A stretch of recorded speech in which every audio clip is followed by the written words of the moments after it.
हिंदू धर्म में समय के काल खंडों को 4 युगों सतयुग, त्रेता युग, द्वापर युग और कलयुग में बांटा गया है। प्रत्येक युग की आयु उस युग में होने वाले पाप के अनुपात में होती है। जिस युग में पाप अधिक होता है उस युग की आयु उतनी ही कम होती है। कलयुग में पाप 75% और पुण्य केवल 25% है। इसलिए कलयुग की आयु बाकी सभी युगों से सबसे कम है। कलयुग में पाप इतना अधिक है कि इसे श्रापित युग भी कहा जाता है।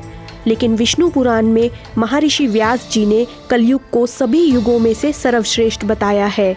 कलयुग में जहाँ चारों तरफ अधर्म बढ़ता जा रहा है, जहाँ लालच, ईर्ष्या, क्रोध, झूठ आदि मनुष्य को जकड़ते जा रहे हैं, जहाँ मनुष्य अपनी धरती जिसने सब कुछ दिया वही नष्ट करता जा रहा है, ऐसे कलयुग को महर्षि व्यास जी ने सर्वश्रेष्ठ युग क्यों बताया?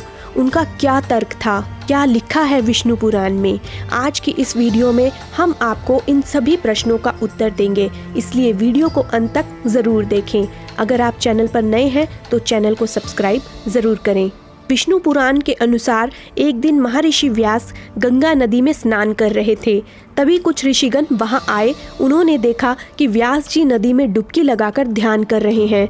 कुछ समय बाद व्यास जी ध्यान से उठे तो कहने लगे कि युगों में कलयुग, वर्णों में शूद्र और इंसानों में स्त्री श्रेष्ठ है। शूद्र तुम श्रेष्ठ हो, तुम धन्य हो। स्त्रियां ही साधु हैं, उनसे धन्य कोई नहीं। ऋषिगणों ने जब यह सुना तो महर्षि व्यास जी से पूछा कि कलयुग तो सबसे श्रापित युग होगा और जातियों में ब्राह्मण को श्रेष्ठ माना जाता है, तो आप ऐसा क्यों कह रहे हैं?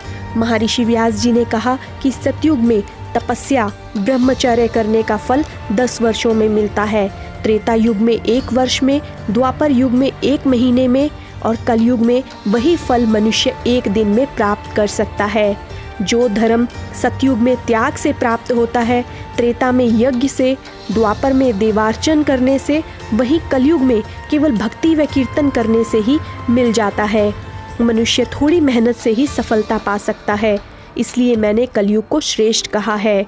कलयुग में सभी जातियों में शूद्र श्रेष्ठ होगा। ब्राह्मणों को पहले ब्रह्मचर्य व्रत का पालन करना होता है, फिर वेद, शास्त्रों व मंत्रों का अध्ययन करके सभी को ज्ञान देना होता है। इससे उन्हें श्रेष्ठता प्राप्त होती है। इस कार्य के लिए उन्हें अनुशासन व धर्म की मर्यादा में रहना होता है। लेकिन कलयुग में बहुत से ब्राह्मण इस अनुशासन व धर्म की मर्यादा का पालन नहीं करेंगे, जबकि शूद्र वर्ण कलयुग में अन्य वर्णों की सेवा करके उस परम पद को प्राप्त कर लेंगे। इसलिए शूद्र को कलयुग में श्रेष्ठ कहा है। कलयुग में जहाँ चारों तरफ अधर्म होगा, कोई भी अपने धर्म का पालन नहीं करेगा, ऐसे में कई स्त्रियां ऐसी होंगी जो अपने पतिव्रता धर्म का पालन करेंगी व परिवार के प्रति सेवा भाव रखेंगी। उन्हें कलयुग में परम पद की प्राप्ति होगी। इसलिए उन स्त्रियों को कलयुग में धन्य कहा है।